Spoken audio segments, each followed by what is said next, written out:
Ta-da! Hi, everybody. And I don't have a voice. yeah, I'm going to be doing pretty much all the talking tonight. So hope that you all had a wonderful Christmas or whatever other holiday you may celebrate for that matter. It's been a nice time to, at least for us, to kind of decompress a little bit, catch our breath. Get sick. And best part. But yeah, I mean, we're getting by. We basically didn't do much of anything all weekend long, which was kind of glorious. And what on earth is this stupid Facebook thing doing? We just had a concert. Oh, is it because I did the awesome? Please, yeah, let's not do that again. All right, where am I supposed to be over here? Just hit refresh. Okay. And then at the top of our feed should be our live stream. Ta-da! There we are. What do you know? Hey. And tonight with us we have Mr. Nico and Miss Una. All right, do I just click on this? Yeah, just click on the video. Right in the middle of the video. Yeah. And there we are. Yay! Now I can comment. Yeah, so Beth will be monitoring the comments and discussion this evening. So, yeah, could be a little bit of a role reversal tonight. We'll see if hopefully she'll be able to stick around here and hang out on the couch. I have a coffee fit. I'm just going to take the computer to another part of the, House. compound. Yeah. But anyway, so yes, again, welcome back. Here we are, December 30th, going on 2025. So yeah, it'll be, this time tomorrow, a lot of people will be at their various New Year's Eve celebrations or sitting at home pretending that New Year's Eve is just another day and that the whole thing doesn't exist. Either way, that's cool. We get it. But yeah, so tonight, here we are, still dead of winter, and we have an episode for you about one of the coldest places on Earth, or actually, rather, the coldest place on Earth. We are going to Antarctica. So this was actually a really fun episode to research and write up. I spent way more time researching and editing this episode than I do for most others because it was utterly fascinating. And now we want to go on an Antarctic cruise. Yeah, now we want to go on a cruise to Antarctica. So when that'll happen, who knows? But we save up. Yeah, they're not cheap. So no, they're not. I'm not going to hold my breath for that. But this was again a lot of fun episode going ahead. A lot of fun this episode going ahead and researching these tales from the ends of the earth, if you will. Now, originally, when Beth started researching for this, it was intended to be 2 episodes. Intended to be 1 episode, Arctic and Antarctic, but once she really got into it, she found that there was plenty of material to split this up. So we will be doing an Arctic North Pole in 4 weeks, 2 episodes from now, because why not? We have the material and it's fun material. So other than that, let's see. Before we dive right in, a couple of things we got coming up. We have a haunted dinner, which will be... Actually, will that be before our next Facebook Live? I think it will be, because it's on the 10th, right? January 10th? So we have a haunted dinner, Patrick Henry's, Friday, January 10th. Mm-hmm. Patrick Henry's, it's going to be Spirits of the Sporting World will be the theme. So mainly a lot of stuff about haunted stadiums and the like from near and far. Going to be a fun fun dinner. So hope you can come out and join us for that. We've had a few people have signed up already, and so. And then Facebook Live will be the following Monday on the 13th. Yes, and that one's going to be themed, we'll figure it out. Anyways, but yes, we will be back 2 weeks from today with another Facebook Live episode. We'll cover that at the end of the show. But yeah, so anyways, here we are, Haunted Antarctica, and I'll dive right in. It sounds like, again, I'm going to be doing pretty much all the reading tonight, so here we are. Unless Mr. Nico wants to help me with it. So Patrick is just saying hey, but will not be on live tonight. He's going to watch the video later. He's at Winterfest. Oh, okay. All right. Well, glad you could check in, enjoy Winterfest, and hope you enjoy the show later on when you catch it. Anyways, yeah. And as always, yes, you can always, if you can't watch these shows live, go back, you can watch them later. They'll be here on Facebook, and we also port them over to YouTube. So, yeah, you can check it out there. But anyway, You're about to follow me. So here we are. Cold, desolate, lonely. Antarctica's environment is amongst the harshest to be found anywhere on Earth. Those who brave this icy expanse will be rewarded with a truly unique and humbling experience, all while risking sensory deprivation, vivid hallucinations, and deep paranoia. These intense conditions may contribute to the paranormal reports that have come from adventurers, entrepreneurs, and scientists alike as the mind struggles to make sense of its surroundings. However, in many cases, there is still room to question where the imagination ends and true terror begins. As a breeding ground for ghost stories, the polar regions are tough to beat. Few places on the planet have claimed the lives of so many explorers, entrepreneurs, and historic adventurers as the Arctic and Antarctica. Added to which, these snow-swept areas are peppered with places ripe for hauntings, remote huts, solitary monuments, and abandoned mining settlements that many people think are not nearly so abandoned as they seem. Ill-fated expeditions aside, however, it's understandable that the Arctic and Antarctica lend themselves to such larger-than-life legends. Wild, remote, and mostly uninhabited, they provide ample open space for the imagination to run free. For tonight, we will focus on the southernmost region of the Earth, but have no fear, North Pole aficionados. We will bring you Arctic eerie stories on another episode. Before we dive in, one of the many fun facts about Antarctica is that it features a mountain range nicknamed the Ghost Range. Not because it's haunted, but because its towering peaks are hidden beneath hundreds of meters of ice, meaning the range has not been directly seen by human eyes.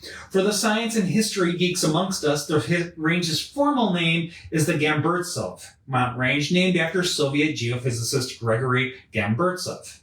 Now for some spooky stuff. Because I could put that in there. Yeah.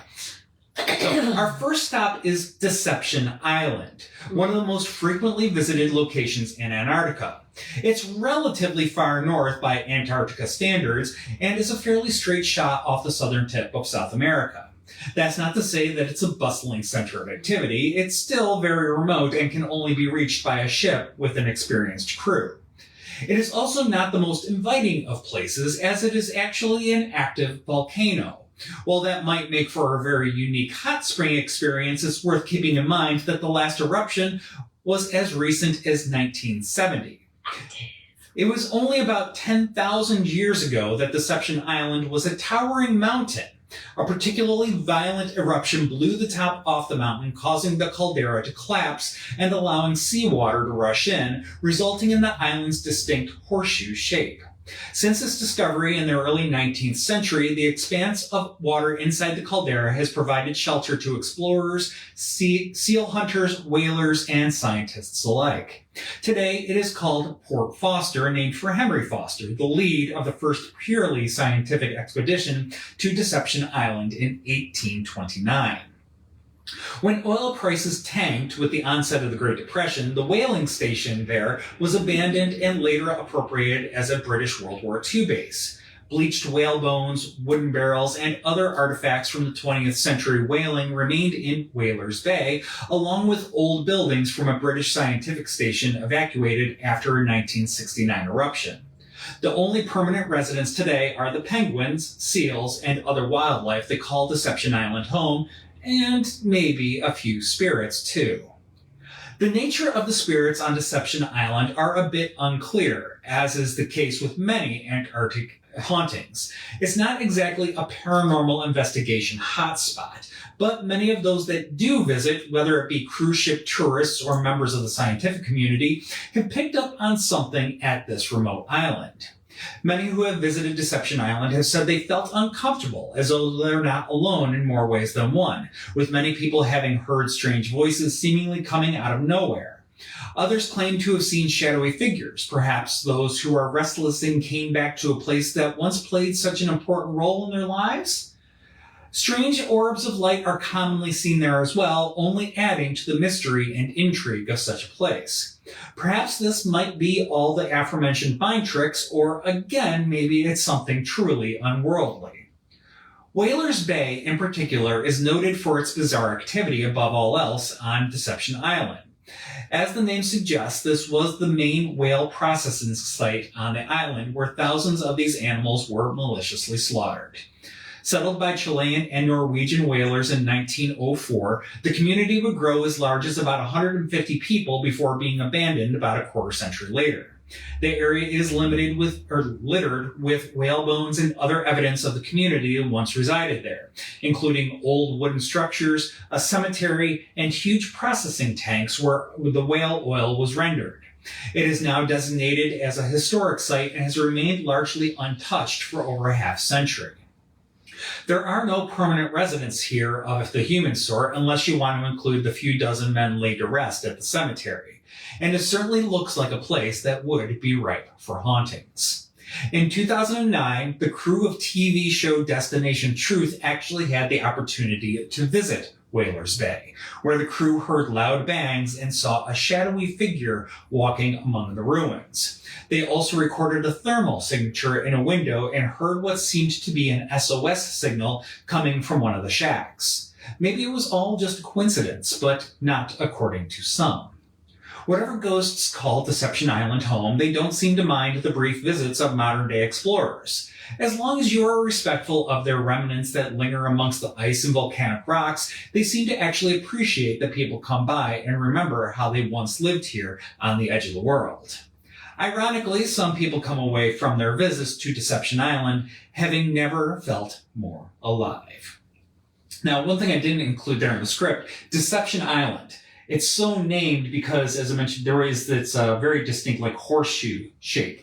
Has just a very, very narrow stretch where ships can actually go ahead and enter what was once the caldera before it collapsed. And when you're on the outside of the island, it looks like a solid island all the way across. You can't tell that there's this like inland area of water until you come right up on that mouth that enters into it. And so that's where the deception comes from, is that you can't tell that the water is there until you're basically right on top of it. So anyways, fun little fact about that. Now the next stop is the next stop is the closest thing to civilization that Antarctica has to offer, Ross Island. Here, about 850 miles north of the South Pole, we have the American Antarctic base McMurdo Station and New Zealand's Scott Base, just a couple of kilometers away. It's a bustling area that hosts hundreds of long-term residents throughout the year. As with Deception Island, it's a volcanic region, home to two of the most well-known mountains on the continent, Mounts Erebus and Terror. If you're a little rusty on your Greek mythology, Erebus is the god of darkness and shadows. So yeah, they really lean into the grim side of things down there. Kind of makes sense considering the 4 months of constant darkness that they endure in the winter months. Well, everyone that arrives here has a role in supporting scientific pursuits or expeditions further to the south. That's not to say that there's nothing else to do here. There are a couple of bars, of course, but the motley crew of individuals here have also been known to hold art exhibitions, put on concerts, and even participate in a variety of outdoor sports events. No repeating of all work, no play makes Jack a dull boy here. We're not going to play that game down there. Now, life on Ross Island is so intriguing that it even attracted tourists of a sort for a while, though they didn't actually land and step foot in Antarctica. In the late 1970s, day trip flights from New Zealand offered passengers the opportunity to see Antarctica from the air. Tourists booked day trip flights from New Zealand and enjoyed a leisurely aerial view of the harsh, icy continent. Unfortunately, these adventure flights were not to last. On November 28, 1979, Air New Zealand Flight 901, carrying 237 passengers and 20 crew, left Auckland Airport for a routine sightseeing flight.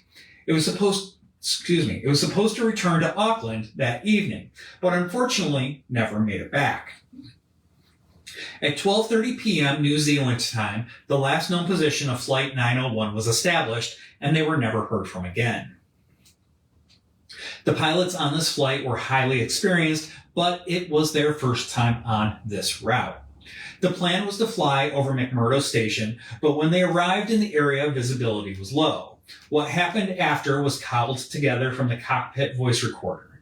In the flight's final moments, the pilots sounded uncertain about what they were looking at. A computer voice screamed to life, repeatedly telling them to pull up before abruptly being cut off. The recording revealed that the crew believed that they were flying over McMurdo Sound, when in reality they were flying directly toward Mount Erebus. It was too late for everyone when they realized that they were headed into a head-on collision with the tallest mountain in Antarctica. Search crews from McMurdo Station were quickly dispatched, followed by more from Scott Base soon after. After hours of scouring the area, a plane spotted a black smear on the slopes of the mountain. Flight 901 had been found, or rather, what was left of it. The plane had smashed directly into the mountain slope at 300 miles an hour. Of the 257 people on board, there were no survivors. Following the tragedy, recovery teams were ordered to temporarily store the corpses at McMurdo Station, where it took some time for authorities to figure out how to get them home. The Mount Erebus disaster stands as New Zealand's deadliest air accident, and the Antarctic scenic flight industry never recovered after the incident. Over the years, many visitors to McMurdo Station have claimed to see the ghosts of the flight's passengers and crew roaming the hallways and grounds. People have heard voices and even spotted trails of unexplained footsteps in the snow surrounding the station. One McMurdo Station worker recalled their experience. As soon as I entered, something was weird. I took a couple of steps in, and the hair on the top of my head stood on end. Footsteps upstairs. Undeniably, footsteps. A slow cadence of footsteps. I froze. It went from the back of the building to the front. Others claim that the crash site itself is haunted, with spectral figures wandering the landscape and eerie moans floating on the air. For all of Antarctica's wonder, Flight 901 served as a brutal reminder that Antarctica is one of the harshest and most unforgiving places on Earth. A reminder that continues to echo through the years today. So, moving now from Mount Erebus, we're going to go about 20 miles from McMurdo Station, where there stands a relic of earlier adventures. Shackleton's cabin stands as a testament to Sir Ernest Shackleton, who led 3 English expeditions to Antarctica between 1901 and 1917. Each of these expeditions took place over the course of several years, but one of them in particular stands out as an exceptionally harrowing ordeal.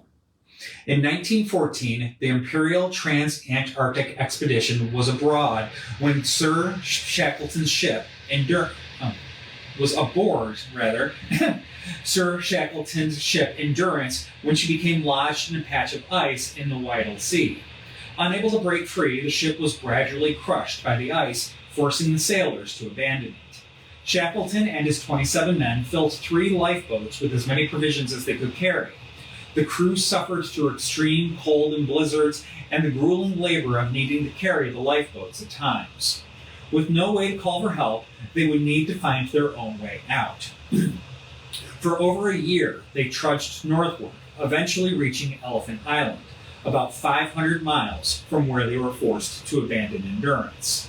From there, Shackleton handpicked a few crew members to continue on in a single lifeboat, crossing 800 miles of a merciless sea to reach the island of South Georgia, where they were able to form a rescue party to retrieve the remaining crew. Despite the ordeal, all of the crew was rescued, cementing Shackleton's legacy as one of the most respected figures of the Antarctic exploration age. Our main tale for Shackleton, however, takes us back to the cabin from his 1907 to 1909 expedition. The cabin was designed and fabricated in England before being packed up by Shackleton's crew of 14 men. Once assembled in Antarctica on a spot known as Cape Royds, the crew would live there on and off for 14 months. It was during this time that Shackleton and his crew became the first to ascend Mount Erebus. Shackleton also made his closest excursion to the geographical South Pole, getting within 97 miles of the pole before making what many consider to be the best decision in polar exploration history, to turn for home. Before the expedition departed Antarctica in 1909, the cabin was put in order and left well provisioned for potential future explorers to use. A letter was pinned inside, the door was locked, and the key was nailed to the door. It would indeed be used again, at least for its provisions, when a member of Shackleton's expedition returned with another crew 2 years later. It was just as he had remembered leaving it, describing it as very eerie. Of the provisions they retrieved, they were described as being perfectly fresh. For Shackleton's part, he would die in 1922 of a heart attack at the age of 47. He was attempting a fourth expedition to the South Pole, but never made it there as he passed away en route. Moving forward 36 years to 1958, another major expedition was taking shape, the Commonwealth Trans-Antarctic Expedition. One of the main participants in this endeavor was New Zealand explorer Sir Edmund Hillary, the same man who was the first to ascend Mount Everest with his Sherpa Tenzing Norgay. Hillary arrived at what was then the newly constructed Scott Base to oversee the efforts of the New Zealand party. Apparently, while there, he made a visit to Shackleton's cabin to pay homage to a great explorer and fellow knight that had preceded him. What Sir Edmund may not have anticipated was meeting the man he had admired face to face. Sir Edmund said of this on his visit to Shackleton's cabin. I remember when I first went to Shackleton's hut, and I'm not a person who really sees things very much, but I went inside the door. I distinctly saw Shackleton walking towards me and welcoming me, and then it all sort of flashed away, and he was gone. It's the only time I can ever remember something like that occurring. Perhaps he did see Shackleton's benevolent ghost welcoming a fellow adventurer into his hut, or maybe Sir Edmund was simply swept away in the inspiring moment of visiting an Inspiration's last remaining expedition camp. Either way, it makes for a spooky and somewhat touching story. Today, the cabin is maintained by the Antarctic Heritage Trust and is protected as a historic site by the Antarctic Treaty System. It's also occasionally visited by some of the expedition cruises that bring hardy tourists to the southernmost continent. Any questions or comments? Nope. Nope. Wait, what email? Una has really staked out her territory tonight. Well, if Chris raises up the screen here, I am not by myself here. Vincent has taken over Nico's spot. Yes. So Nico abandoned ship and Vincent's here and basically out cold at this point. Yep. So, yep. You can't really even see him on camera. He blends into my shirt. He's right here. The void is here. I have a void here. But, so anyways, yes. We're not quite done with Shackleton yet. Oh no, Shackleton had a lot of fun things here. I mean, he did make 3 very distinct trips down there. Yeah. So, but yeah. He had his own ghost story. Yes, he did. So, yeah, he may have had some paranormal experiences of his own while on one of his many adventures. Excuse me. In the aftermath of losing the Endurance and subsequently leaving the bulk of his crew at Elephant Island, Shackleton selected 2 crew members to carry on to South Georgia with him. But was there really only 3 men on that voyage to South Georgia? Or was there perhaps some divine intervention? For ages, people who have been forced to survive in extreme circumstances have been subject to a phenomenon known as the third man factor. To many people, it's better known as a guardian angel. In the case of Shackleton and his 2 companions, they all collectively witnessed a 4th member appear out of nowhere. In his journal, Shackleton wrote, I know that during the long and racking march of 36 hours over the unnamed mountains and glaciers of South Georgia, it seemed to me often that we were 4, not 3. Chalk it up to exhaustion if you must, but given the ordeal that all these men had experienced, it is understandable that they might feel inclined to give some credit of their survival to a higher power. So, moving along, while Sir Ernest Henry Shackleton is perhaps one of the most well-known explorers of the 7th continent, he was never alone in his travels. One of those accompanying him on the Endurance during the 1914 expedition was James Wordie. his chief scientist. In 1947, a base would be built on Winter Island, not too far from where the Endurance was lost. Its purpose was to take meteorological readings, and as such, it was considered appropriate to name it for scientist James Wordie. Wordie House, as it came to be known, would serve for about 7 years before being decommissioned, its mission accomplished. That said, it seems that it may not have been fully abandoned.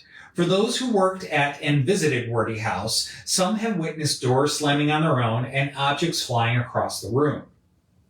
Others will claim to feel an ominous presence watching over them while at the station, a dark and creepy aura that lingers by their side. Considering the site's fairly innocuous history, it can be a bit puzzling about who or what would be haunting Wordie House. Some think that the Endurance has left an impression here, despite the distance between the sites and the fact that no one was lost in that shipwreck. Perhaps some entity hitched a ride to the site when Wordie House provisions were hauled in. Or maybe there is a darker, unknown history to the site that predates the explorations that we know of today. Whatever it is, something seems to be going on at Wordie House. It is one of the few sites that has been investigated in Antarctica, as the team from Destination Truth had an opportunity to explore the area. As one of the sites that is maintained for its historic value, it is still set up with furniture and canned food as if the explorers of decades prior still inhabited it. While the preservation is wonderful, it does give an eerie vibe as a place frozen in time. During their time there, the Destination Truth team members heard the frantic flipping of a light switch and the slamming of doors while staying in the hut. Items like jar lids fell off of shelves on their own as well. Whatever lingers on here, it seems that it may wish to just be left alone.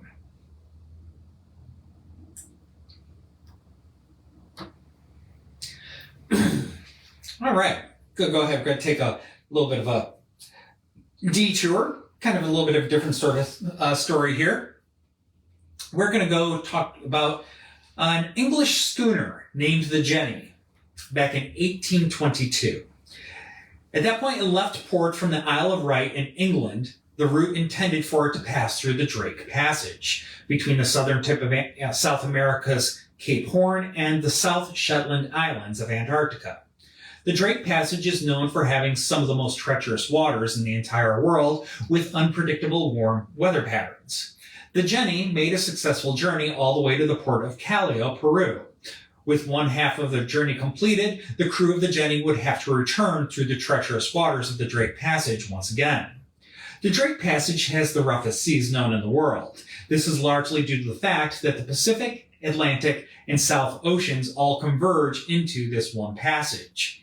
With no land masses to create resistance, the winds can reach incredible speeds. All of this adds up to rocky waters that only the most robust of vessels can withstand. Throughout maritime history, the Drake Passage has claimed more than 800 ships, and with them the lives of approximately 20,000 sailors. Somewhere, sometime along this route, the Jenny vanished. 18 years later, in 1840, a whaling ship named Hope passed through the same passage as the Jenny. The whaler found Drake's Passage to be riddled with huge icebergs, which made it difficult to navigate. While working their way out in the frigid conditions, the shipmates suddenly noticed a battered-looking ship emerging from a gap between two large icebergs amidst the fog. Sailors could clearly see 7 men standing on the main deck. The name across the boat's hull was Jenny. Curiosity prompted the crew to board the battered schooner. They called out incessantly, but none of the men answered. Shock and fear eventually overtook them when they realized that the men standing in attention were actually dead and frozen solid in place. It was as if a magical spell was cast upon them, stupefying and freezing them where they stood. Hope's commander, Captain Brighton, got wind of the clamoring and ventured below the deck of the Jenny, where he saw the ship's captain sitting at his desk, looking like he was writing. Brighton first called out to his counterpart, but when he didn't get a reply, he proceeded to approach and realized that this man too was frozen solid, just like his crew.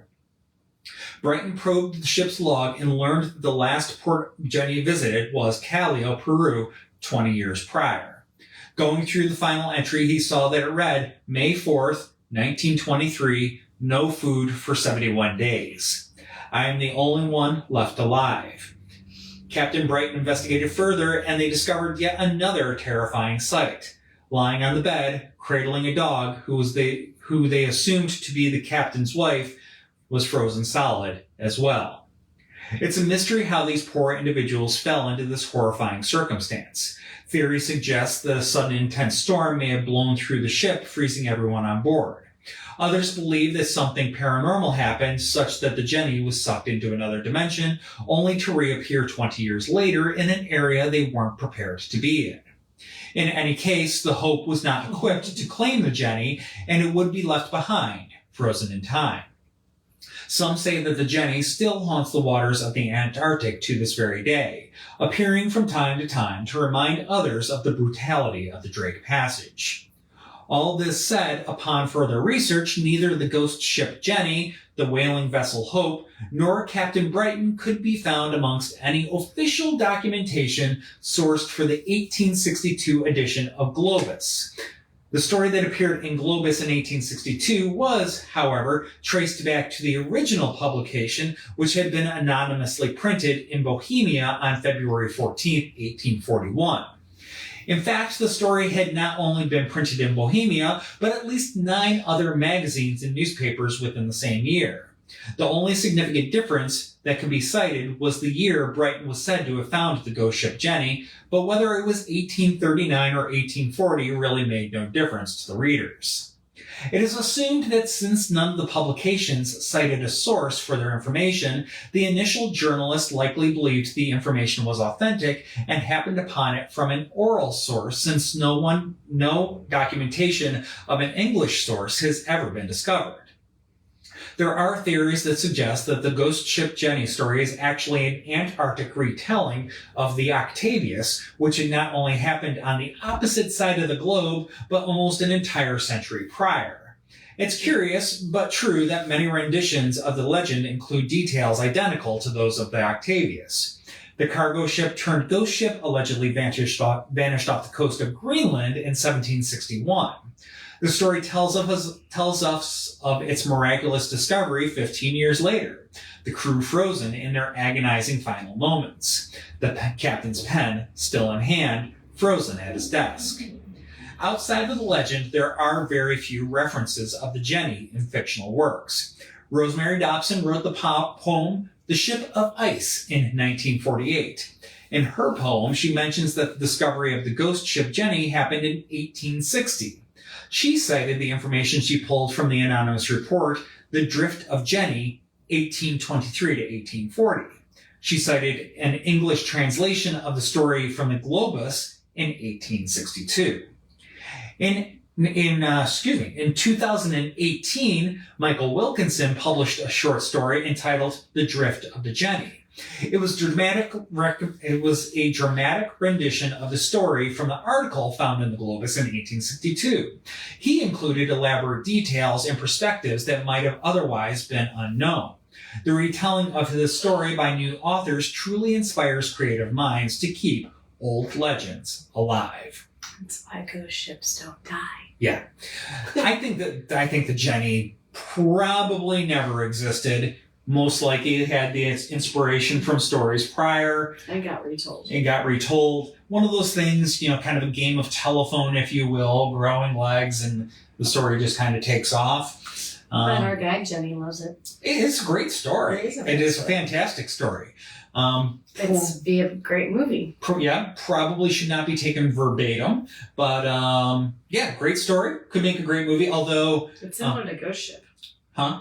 Is it similar to was it Ghost Ship? No.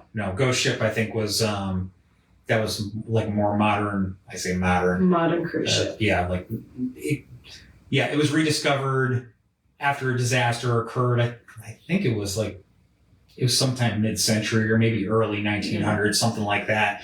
A disaster befell this cruise ship and lost at sea, and then they come back and they stumble upon it decades later. Yeah. So there is that. But it has the same time traveling. Yes, it has that element to it. Yeah. But Wet your whistle. Yep, wet my whistle a little bit. Interesting story. Yes. All the same. But, that's right. You say make for a good movie. It wasn't, there has been another one more recently, the TV series The Terror. That takes place up in the Northwest Passage. Okay. With a crew trying to find the Northwest Passage, and their ship gets frozen in the ice, and they try to abandon ship and make it to safety. Well, doesn't sound like it went too well. Well, The name says it all. They took a true story and then imagined what happened thereafter. Gotcha. So, and yes, there was a monster involved, so there certainly was a little bit of some fiction added in on that. But anyways, I digress. Mm-hmm. If you want to watch The Terror, I recommend it. Good show. Not Antarctica, but it is ship, icy exploring type stuff. So good stuff. All right, next stop, Antarctica again, because that's the purpose of this show. Remember earlier when we referenced an expedition that returned to Shackleton's cabin a couple of years after it was left behind by Shackleton's crew in 1909? That expedition would be the Terra Nova expedition led by Robert Falcon Scott between 1910 and 1913. While Terra Nova dropped in on Shackleton's place, they also built a new base of their own that would come to be known as Scott's Hut.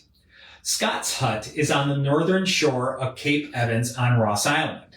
It lies roughly halfway between Shackleton's cabin and McMurdo Station.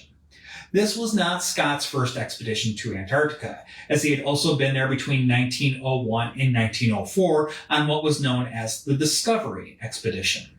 While Scott had also left behind a cabin from his first expedition about 20 kilometers to the south at the aptly named Hut Point, he had no desire to return to his old haunt.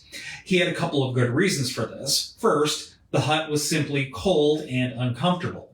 Second, his ship, the Discovery, had been trapped in the ice at Hut Point, and he did not wish to repeat that ordeal.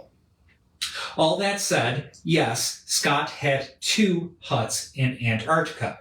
For the sake of this show, and because of popular acclaim, the second hut is what we will call Scott's Hut. Like many pieces of equipment in lodging, Scott's Hut was prefabricated in England before being brought south by ship. It measured a relatively spacious 50 feet long by 25 feet wide and was relatively well insulated with woven quilts of seaweed placed between the inner and exterior walls. The roof was a sandwich of 3 layers of plank and 2 layers of rubber ply, enclosing more quilted seaweed. Lighting was provided by acetylene gas, and heating came from the kitchen and a supplementary coal-burning stove. The hut was divided into separate areas for sleeping and working by a bulkhead made of boxes of stores. Stables for their 19 Siberian ponies were attached to the north wall of the main building, and a utility room was added later, providing the expedition with all the space they could hope for. The explorers put a lot of focus into making sure that their dwelling would be warm and well insulated, having learned their lessons from the Discovery expedition. They may have done almost too well in this endeavor, as the Terra Nova expeditioners described the hut as being warm to the point of being uncomfortable. Pretty remarkable, considering the time. Now, during the winter of 1911, 25 men of the Terra Nova shore party lived in the hut. While some men stayed behind with supplies and shelter, the rest of the team ventured onwards. The expedition did not go completely as planned. A rival reached the pole about a month before his team.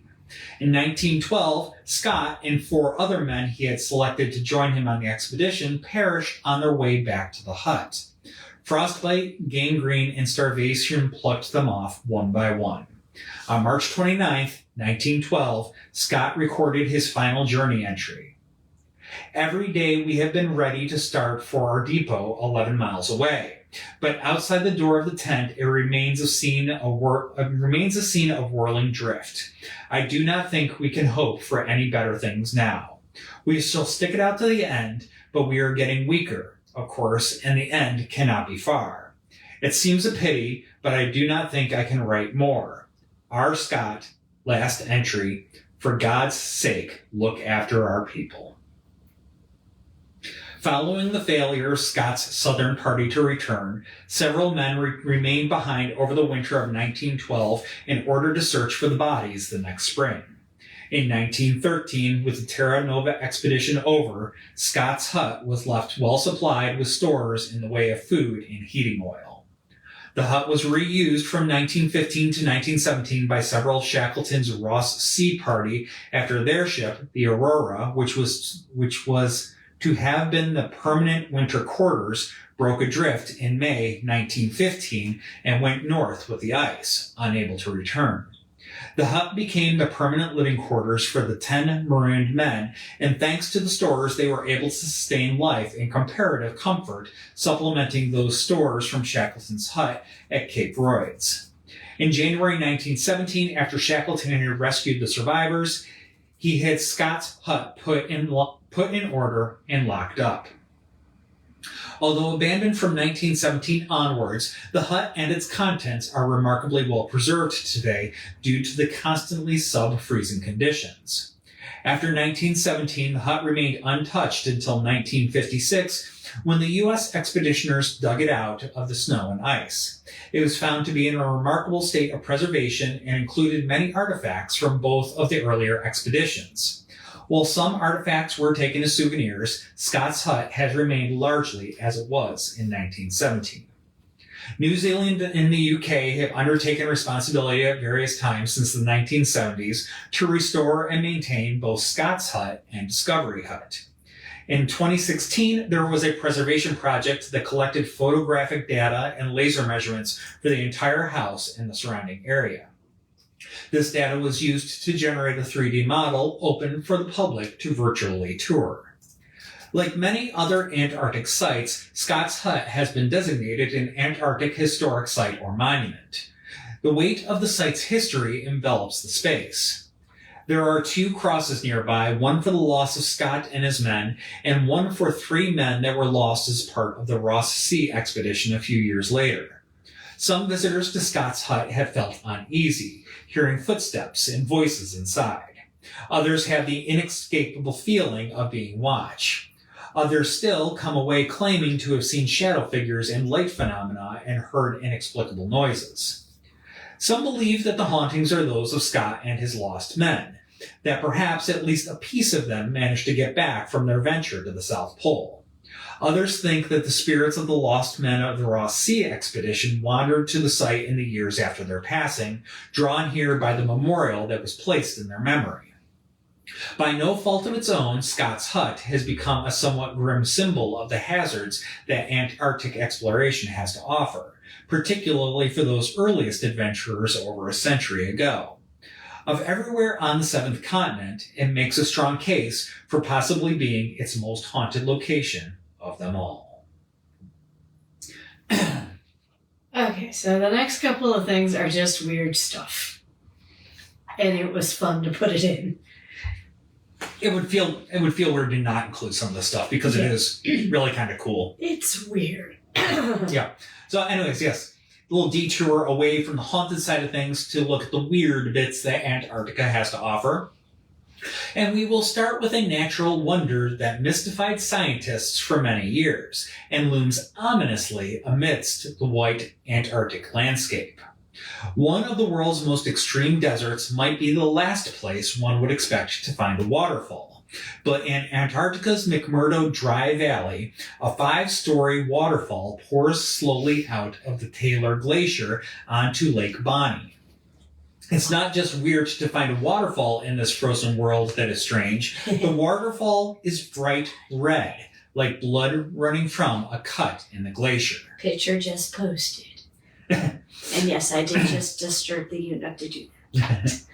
Over a century ago, geoscientist Griffith Taylor discovered this unique waterfall as a part of the Terra Nova expedition. Of course, it's not really blood that lends blood falls its unique crimson hue. But it looks like it. Yeah, but it looks like it. And it took scientists a long time to figure out what it was. The mystery of the waterfall starts about 5 million years ago during a period of sea level rise. This sea level rise flooded East Antarctica and formed a salty lake. Millions of years later, glaciers formed on top of the lake, cutting it off from the rest of the continent and creating something like an aqueous time capsule 400 meters underground. As the glaciers on top of the lake began to freeze, the water below became even saltier. Today, the salt content of the subglacial lake under Blood Falls is 3 times saltier than seawater and too salty to freeze. In 2017, a research team from the University of Alaska Fairbanks and Colorado College used a special radio echo kind of radar to discover that a network of fissures in the bedrock and tunnels in the ice is allowing the water from the underground lake to escape through Blood Falls. The salt concentration of the water in combination with the pressure from the overlying glacier keeps the water flowing despite the low temperatures. This still did not explain the blood red coloring of the water. In most cases, the reddish colored water is the result of reddish colored water in general is the result of weathering of iron-rich minerals like magnetite or hematite. But studies conducted in the 1960s found only very small traces of such minerals in water samples from Blood Falls. Certainly not enough to explain the blood red coloration. Another possible explanation involved a mass proliferation of red ice algae in the melting glacier, but again, studies confirmed that there were no algae in the water. The coloration would also be explained by the University of Alaska Fairbanks and Colorado College researchers using advanced analytical techniques. They too collected water and soil samples like their predecessors from over a half a century prior, but they had the advantage of a transmission electron microscope which can magnify objects up to 2 million times. This time, the researchers discovered tiny spheres just a few nanometers in diameter floating in the water. A chemical analysis using X-rays showed that these nanospheres are composed of iron, silica, calcium, aluminum, sodium, and other elements. Previous studies missed them as they are very small and don't possess a crystalline structure, and most standard analytical methods used by mineralogists will miss such methods, or miss such materials, such as, well, the mineralogists that had been there over a half century prior. So while scientists have solved the mystery of Blood Falls, it remains a striking and haunting image against the snowy backdrop of the Antarctica landscape. Excuse me. Now, this next one is really, really weird, but as you do, I suppose. This next stop is going to be at a place called the Pole of Inaccessibility Research Station. This is a defunct Soviet research station that is so named because it lies at what is called the Southern Pole of Inaccessibility. This is defined as the place in Antarctica that is furthest from any ocean. It was established in 1958, and while later studies have shifted the Pole of Inaccessibility slightly, the Soviets were not far off in where they placed their station.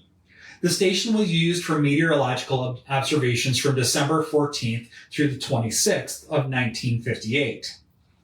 The Pole of Inaccessibility has the world's coldest year-round average temperature of negative 72.8 degrees Fahrenheit. No, thank you.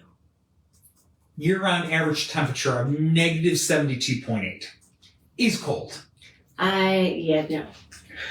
It is about 546 miles from the actual South Pole and stands at 12,218 feet above sea level. It is up there. Now, equipment and personnel were delivered by an Antarctic tractor convoy operated by the 3rd Soviet Antarctic Expedition. The station had a hut for 4 people, a radio shack, and an electrical hut. These buildings had been constructed on the tractors while en route as accommodation. Next to the hut, an airstrip was cleared, allowing a small transport aircraft to land there. After 12 days of observations, the outpost was vacated indefinitely. 4 of the researchers were airlifted out, and the remaining 14 members of the party returned with the tractors. The station was deemed to be too far from other research stations to allow safe permanent operation. So it was left to be used for future short-term visits only. And it would be visited numerous times over the decades that followed by explorers and researchers from many different countries. And for any that cared to look, they would find an artifact from the 1958 expedition that seems wildly out of place at this isolated outpost. A bust of Vladimir Lenin. Now, Lenin is most well known for being one of the most influential political leaders in the Soviet Union. Up until his death following a stroke in 1923, at no point during his life was Vladimir Lenin an explorer of the South Pole. But despite that, amongst the buildings and equipment that the Soviets brought with them to the Pole of Inaccessibility is a bust of Vladimir Lenin. The bust was set up on top of the station facing Moscow, and it has stood there ever since. As of 2007, the research station was almost entirely buried by snow, with little more than the bust visible. Following a proposal by Russia, the Antarctic Treaty Consultative Meeting, the buried building and emergent bust, along with a plaque commemorating the conquest of the Pole of Inaccessibility by Soviet Antarctic explorers in 1958, has been designated a historic site or monument. While the whole Lenin thing is a bit weird, some have made claims that it makes it more bizarre even still. Some claim to have seen the actual ghost of Lenin by the bust that was placed in his honor, in a place that he was never remotely close to 35 years after his death. While we don't make the rules regarding how hauntings work, this does seem like a bit of a stretch. Well, I mean, bust could be a doll. Yeah. Just saying, that's the only thing I could plausibly think of for him to even remotely go that way. Yeah. Anyways. But no matter what, seeing Lenin's bust amidst the icy wasteland must still be a very surreal experience, and coupled with reports of spectral sightings, it adds a unique twist to the continent's spooky and bizarre stories. One more for you tonight. Cryptid time. There are many creatures on this planet that are suited only for the cold waters of Antarctica. So unique are these animals that you will not find them anywhere else in the world. A short list of these fascinating cold water creatures includes the crocodile icefish, the Antarctic scale worm, the giant Antarctic sea spider. Can I just say these names are fabulous? And the giant Antarctic octopus. But one supposed creature of this icy landscape stands apart for the terror it instills. A creature that is claimed to be nearly 90 feet long, with an appearance that is frighteningly humanoid. This monster, which appears to have swum directly out of folklore, is known collectively as the Ninjin. No, this is a new cryptid. Oh, very new. So, these two-legged, armless beings look like a cross between a beluga whale and a person. Antarctica, however, lacks any sort of historical civilization, prompting the Ninjin to only come into cultural consciousness in the last quarter century. The story of the Ninjin began in 2007 on a post on the Japanese online forum 2channel, which claimed that the crew of a whale research vessel witnessed the creature as it surfaced near their ship off the Antarctic coast. Originally thinking it was a submarine, they went to take a closer look, but the submarine vanished into the waves. In 2005, Google Earth captured what some people believe to be a Ninjin near the Southern Ocean. Skeptics suggest that the Ninjin was actually an iceberg that coincidentally looked like the sea monster. In 2010, the Japanese Enoshima Aquarium published a YouTube video showing the ocean life that they observed in Antarctica. Near the end of the video, a large creature with small eyes and a large, smiling, slit-like mouth can be spotted lying on the ocean floor. Claims that the video shows the Ninjin are countered by the suggestion that it is most likely a snaggle-toothed snake eel. However, the aquarium identifies the object as an unusual rock formation in the shape of a frog with two sponges forming its eyes.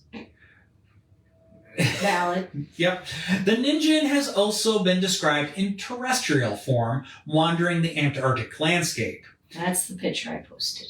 This less common description portrays it as a considerably smaller organism that consists of little more than a large head on humanoid legs with pale blue skin. Sounds like a completely different possible creature to me, but it has also been dubbed the Ninjin all the same. Though the Ninjin is a relative late entry into cryptid circles, they do claim the fun distinction of being Antarctica's most famous cryptid. And perhaps it's only one? Probably. I haven't seen any other ones. In any case, a 2020 paper in Shima Journal out of Australia summarized the emergence of the Ninjin legend and examined its folkloric potential, suggesting that the creature may have gained some cultural significance in Japan, where Ninjin have appeared in manga, anime, and other art. The author suggested the 21st century interest in this sort of humanoid whale creature in the Antarctic, far from Japan itself, but where the country had, until recently, harvested whales, might reflect complicated feelings regarding whaling in Japanese society. Wherever it comes from, It's interesting. it is weird. Ninjin is weird and interesting. And you know what? If it's 90 feet, I don't want to run into it. No, I don't need to He's run big. into it either. He's big. He's big. We would just be a snack. It'd be a bite. Yeah. Just a little snack. But anyways, hope you enjoyed this Tales from Antarctica for tonight. So ghost naval ships will be next in 2 weeks. That's it. Naval ships. So more ships. More time on the sea. Because I just got into a theme. We like our ship stories. I got into a theme. I'm not complaining. I like the ship stories. But yeah, so still working on But that. this is military ships? Oh. Naval ships, not necessarily American military. Because I do have a German U-boat, but that one's fun because an American naval ship witnessed the ghost on the German U-boat. Okay. I was like, okay, that works. But still, I mean, well, it's not just American military, it's military. It's Military ships. ships. Yeah. Yes. So, good deal. We'll be back with that in 2 weeks. In the meantime, as we mentioned, we do have the Haunted Dinner, Friday, January 10th. Still tickets available. Spirits of the Sporting World. It's going to be a fun one. Yes. We love the stories for this one. So, go ahead, get your tickets for that. That's less than 2 weeks from today now. So, and we will be, ticket sales for that will be cut off 2 days in advance. So we can get So we can, the meal orders, get those into Patrick Henry's, make sure that they're all squared away. So go ahead, get those tickets for that. And we do, of course, have tours running as well. Certainly every Friday, Saturday night. And then anybody who wants to pick the choose your own tours that we opportunities that we have out there as well. So anyways, we will go ahead. We will bid you adieu for this evening. Any other comments or questions? Dana says happy 2025. So yes, happy New Year since we won't see you until then. Mm-hmm. Beverly says love the ship stories. And your mom says safe travels. Yes. So. Well, thank you all so much for tuning in and watching and closing out the year with us. And fingers crossed in 2 weeks I will have a voice again. Yeah, because that was a lot of talking for me tonight. I'm I sorry. probably will have a voice tomorrow. I'm sorry. It's okay. It is what it is. You weren't going to be able to do it. No, because if I had started telling a story, I would have had a coughing fit. And we don't want that. And we would have had to have... There would have been an evac of the unit, and that would not have been pleasant. Yeah, we would have had to have evicted you to the far end of the house with the computer, and I'd just be sitting here all by my lonesome. And we don't want that. Instead, we have cats. We have cats. They decided to, actually grace you with their presence tonight. Yeah, a couple of them at least. Oh, our Lulu Lulu was walking around. Yeah, Lulu is around. I don't know where she is right now, but she's around. Nico's probably gone back to bed. And Nico did start the show here before he vacated and Vincent moved in. So you've seen at least 3 hour forecasts tonight. They're chill tonight. Yeah. We had zoomies earlier. Oh, yes. There's been epic zoomies on and off, as there are with cats. That's what they do. All right, y'all. We will see you later. Have a good night, everybody, and have a happy and safe New Year. Thank y'all. Good night. Oh.